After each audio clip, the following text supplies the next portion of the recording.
Marzo del 2020, Movistar nos dijo, no se preocupe, no habrá cambios.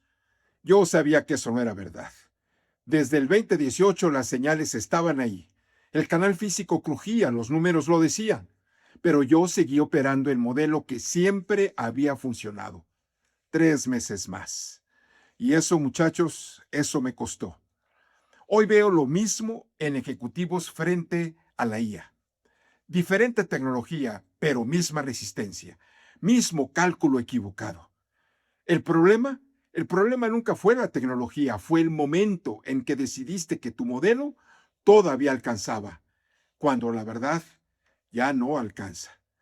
Posponer, posponer no es una neutralidad, es una decisión. Y casi siempre es la más cara. Esto, esto no es teoría.